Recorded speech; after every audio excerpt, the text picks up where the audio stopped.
Moving to Riverside High School in Oregon during my sophomore year was devastating. My dad's job transfer meant leaving everything behind in Colorado, and I knew absolutely no one. The social hierarchy was already established, and breaking in seemed impossible. Every lunch period, I'd sit alone at the edge of the cafeteria, pretending to be absorbed in my phone while watching groups of friends laugh together.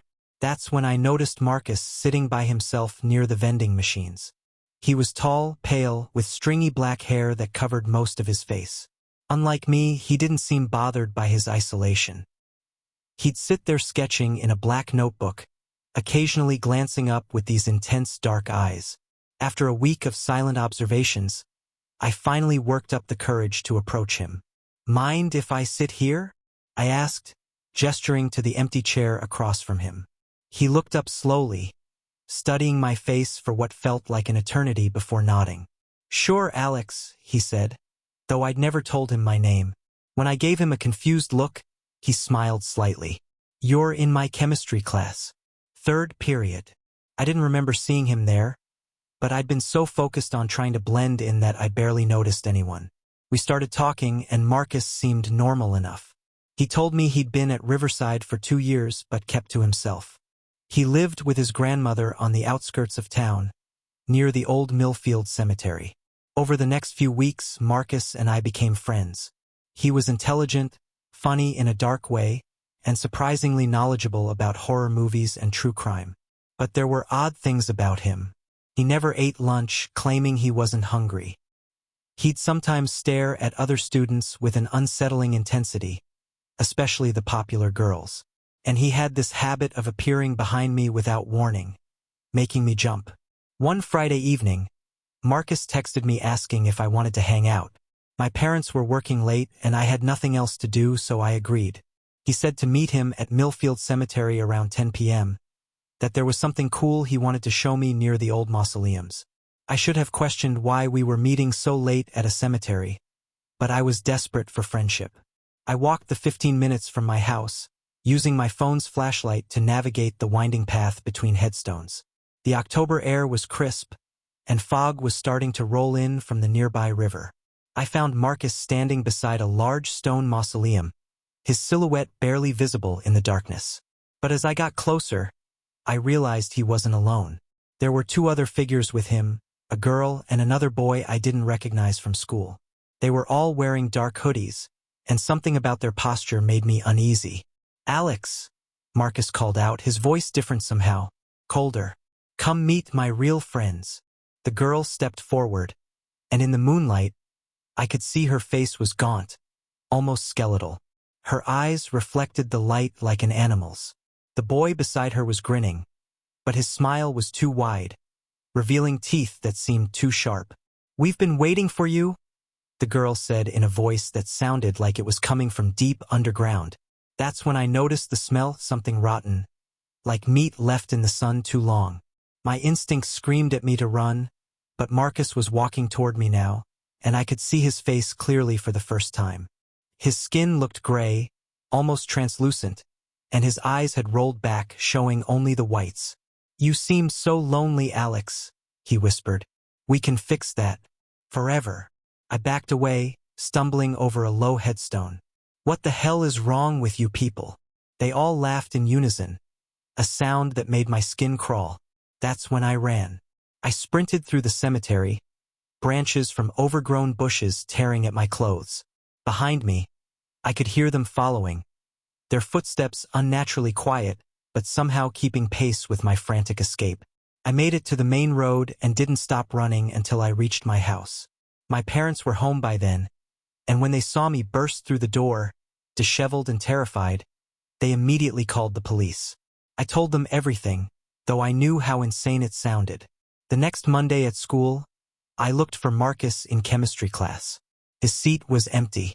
When I asked Mrs. Patterson about him, she looked confused. "Marcus? I don't have a student named Marcus in any of my classes." I insisted, describing him in detail, but she just shook her head. I went to the office and asked to see class rosters. No Marcus was enrolled at Riverside High School. I checked yearbooks going back 5 years, nothing. That's when the librarian, Mrs. Chun, overheard me asking about him. She got a strange look on her face and pulled me aside. "Can you describe this boy again?" she asked quietly. After I did, she went pale. She told me about Marcus Holloway, a student who had attended Riverside 15 years ago. He'd been found dead in Millfield Cemetery after what appeared to be some kind of ritual gone wrong. 2 other students, Sarah Mills and David Parker, had died with him under mysterious circumstances. She showed me their pictures in an old yearbook. They were exactly the people I'd met that night. I transferred schools the following month, but sometimes I still get texts from an unknown number. They're always the same message: "We're still waiting for you, Alex." I've never been back to Millfield Cemetery, and I never will. Spring semester of my junior year at Jefferson High in Michigan brought us Mr. Davidson, a substitute PE teacher who gave me the creeps from day one. He was probably in his 40s, with thinning hair and small, calculating eyes that seemed to linger on the female students longer than appropriate.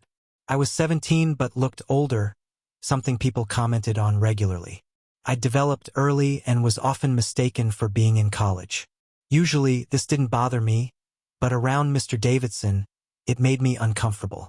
During roll call, he'd pause at my name, looking me up and down in a way that made my skin crawl. The incident happened on a rainy Thursday in March. We were supposed to play basketball, but the gym floor was being refinished, so Mr. Davidson had us do stretches and calisthenics instead. Near the end of class, I realized I'd forgotten my combination lock code, something that had never happened before. After most students had changed and left, I approached Mr. Davidson's desk. He was grading papers or pretending to, while occasionally glancing toward the girls' locker room. "Mr. Davidson? I can't remember my locker combination. Could you help me?" He looked up with what I now recognize as predatory interest. "Of course, Jessica. Let me get the master list." He pulled out a thick binder and flipped through several pages before standing up. "I'll come with you to make sure we get it open," he said, which struck me as odd. Usually, teachers just gave you the combination and sent you on your way. The locker room was nearly empty except for one girl finishing up at the far end. Mr. Davidson walked close behind me, close enough that I could smell his cologne, something cheap and overpowering. At my locker, he tried the combination several times, each attempt accompanied by theatrical sighs and comments about the finicky old locks. "These things are ancient," he said, standing closer than necessary. "The school really should replace them." Each time he tried the combination, he'd look at me and smile, not a friendly smile, but something that made me want to back away. On his 4th attempt, he placed his hand on my shoulder. "Don't worry, we'll figure this out," he said, his voice dropping to almost a whisper. I felt his hand slowly slide from my shoulder down toward my back. The touch was light but unmistakably inappropriate. I stepped away quickly, grabbing my gym bag. "It's okay. I can just wear my gym clothes home," I said, backing toward the door. "Wait," he called, suddenly trying the combination again. This time, miraculously, the locker opened. "There we go," he said with that same unsettling smile. I thanked him quickly and waited for him to leave, but he lingered, pretending to organize something in his papers. Finally, he walked toward the door, but instead of leaving, he turned off the lights. The locker room plunged into darkness except for a small emergency light near the back exit. My heart started racing. This wasn't an accident. No teacher turns off the lights while a student is still changing. I quickly pulled on my street clothes in the dark, my hands shaking as I fumbled with buttons and zippers. I could hear Mr. Davidson moving around, though I couldn't see him. The sound of his footsteps seemed to be getting closer. When I finished dressing, I grabbed my backpack and headed for the back exit that led directly outside. I had to pass through an intersection of 2 rows of lockers, and as I turned the corner, I glanced right to make sure the path was clear. In the dim emergency lighting, I saw him. Mr. Davidson was pressed against the wall of lockers, watching me. Not just looking in my direction, actively watching my movements, studying me like prey. I ran for the exit door, and I heard him behind me calling, "Wait, this isn't what it looks like." but I knew exactly what it looked like. I burst through the door into the rain and ran off school property, not stopping until I was several blocks away. By the time I walked home, soaking wet, I'd realized what had probably happened. He'd changed my locker combination somehow. Maybe during lunch when the locker room was empty. He'd planned this, orchestrated a situation where he'd be alone with me in a dark room. The thought of what might have happened if I hadn't run made me physically sick. I was too scared and embarrassed to tell anyone at first. What if they didn't believe me? What if they said I was overreacting? But over the weekend, the fear turned to anger. This man was in a position of authority over teenage girls, and he was using it to manipulate situations for his own sick purposes. Monday morning, I went straight to the principal's office and told them everything. They took it seriously, interviewing other students and investigating Mr. Davidson's background. It turned out I wasn't his first victim. There had been complaints at his previous school that had been quietly covered up. He was fired immediately and faced criminal charges. During the investigation, they found he'd been taking photos of students changing and had a whole collection on his personal computer. I testified at his trial, and he was sentenced to 5 years in prison. But the experience changed me. I became hyper-aware of adult men in positions of authority, always watching for signs of inappropriate behavior. The worst part wasn't what he did. It was knowing he'd planned it all. He'd seen a vulnerable teenage girl and carefully orchestrated a situation to exploit her. That calculated predatory behavior still haunts me.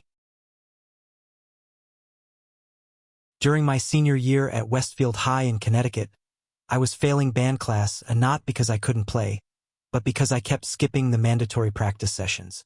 Mr. Rodriguez, our band director, finally cornered me about my missing practice hours 3 weeks before grades were due. I played saxophone in the jazz ensemble, which was supposed to be the cool music class, but honestly, I found it boring.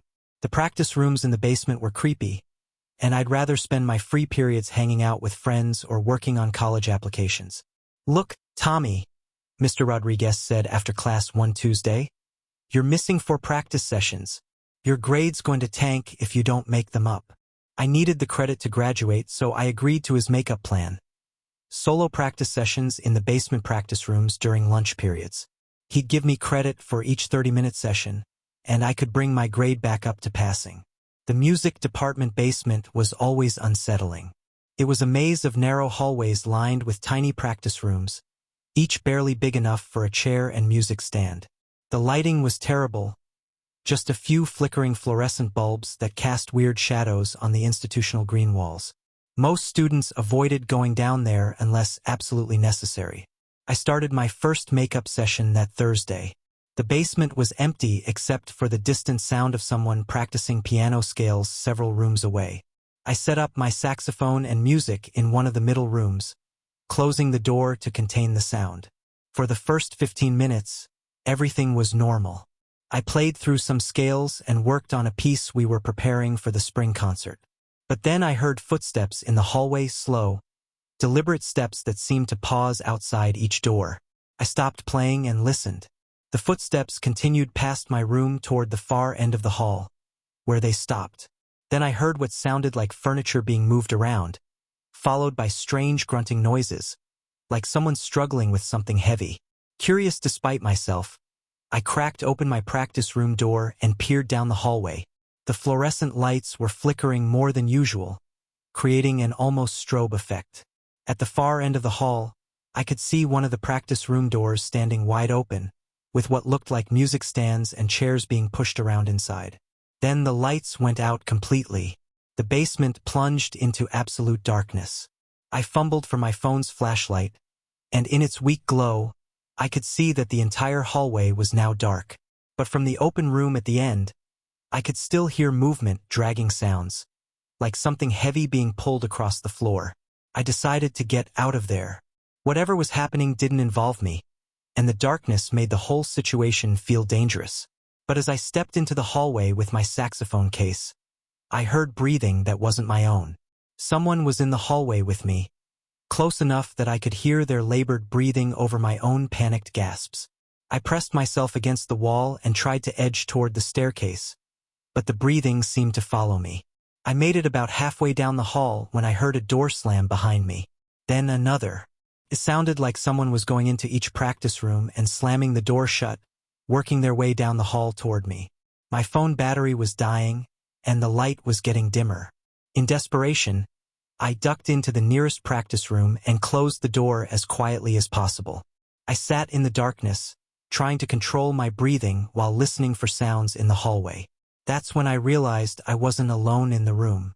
I could sense another presence, that feeling you get when someone is watching you, even in complete darkness. I slowly reached for my phone to turn on the light, dreading what I might see. In the dim glow of my dying phone, I saw a figure crouched in the corner of the tiny room. It was a man, but something was wrong with him. His clothes were dirty and torn, and he was clutching what looked like sheet music to his chest. When the light hit him, he looked up at me with wild, unfocused eyes.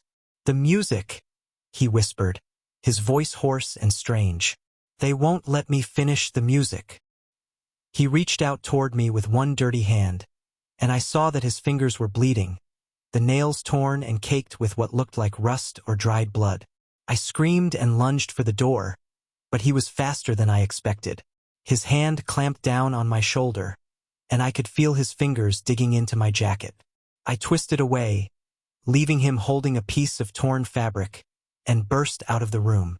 The hallway lights had flickered back on, and I could see the staircase clearly.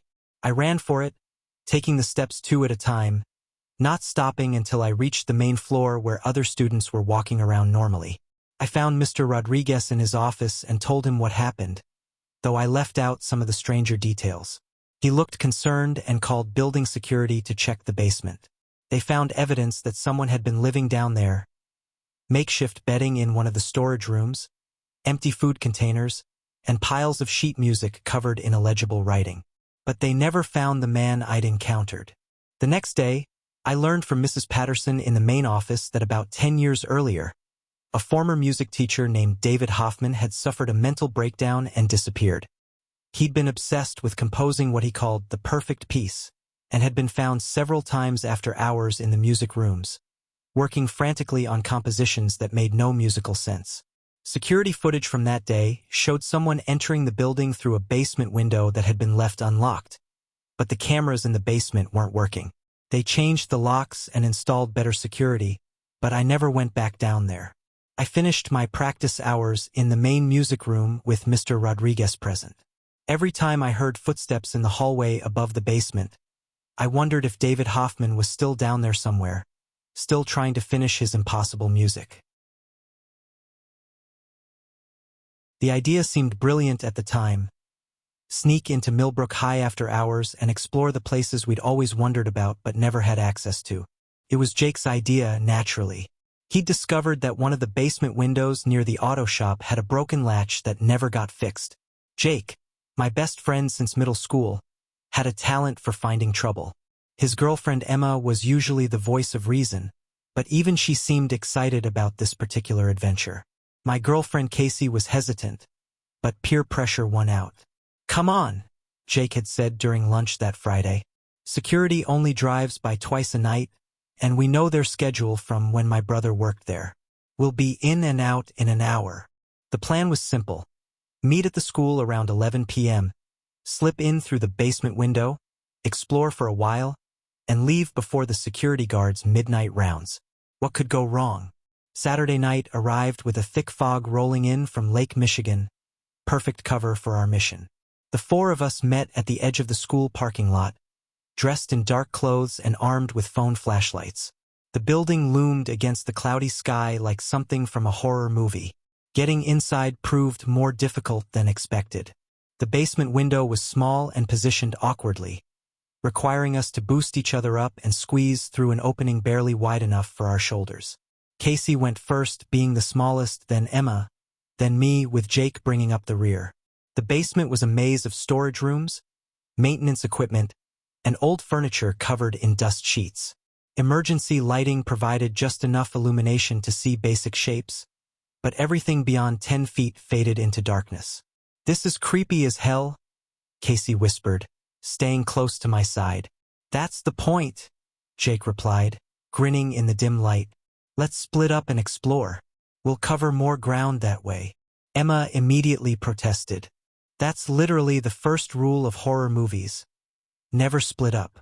But Jake was already heading toward a staircase that led to the main floor. Don't be babies. We'll meet back here in 30 minutes. Against my better judgment, I followed Jake upstairs while the girls decided to explore the basement storage areas.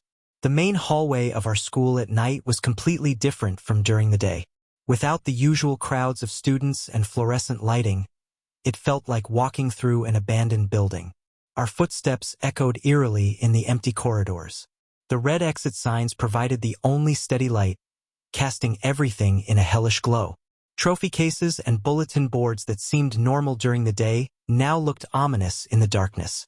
Dude, this is so cool, Jake whispered as we walked past the principal's office. We should take some photos. But something felt wrong. The building was too quiet. Even for a school after hours, there should have been sounds from heating systems or security equipment. Instead, there was just an oppressive silence that seemed to press against our eardrums. We made our way to the second floor, where the science labs were located.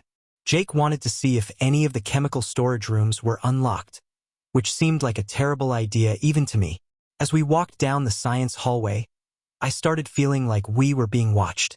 Jake, I whispered, maybe we should head back. 5 more minutes, he replied, trying the handle of the chemistry lab door. It was locked, but the door to the prep room next to it opened easily. Inside the prep room, Jake used his phone light to examine shelves lined with equipment and chemical bottles. I stayed by the door, increasingly nervous about our situation. That's when I heard footsteps in the hallway outside. They weren't the quick, light steps of students. These were slow, deliberate, adult footsteps moving with purpose down the hall toward us. Jake, I hissed, someone's coming. He looked up from whatever he'd been examining and listened. The footsteps were getting closer, accompanied now by what sounded like jingling keys. Shit, Jake whispered. Security. We turned off our phone lights and pressed ourselves against the wall, hoping whoever it was would pass by. But the footsteps stopped right outside the prep room door. The handle turned slowly, and the door began to open. In the darkness, I could make out a figure silhouetted against the faint light from the hallway. But something was wrong with the silhouette. It was too tall, too thin, and moved in a way that seemed unnatural. Who's there? A voice called, but it didn't sound like any security guard I'd ever heard. The voice was raspy, almost like it was coming from a damaged throat. Jake and I remained frozen against the wall, barely breathing. The figure stepped into the room, and I could hear what sounded like something being dragged across the floor behind it.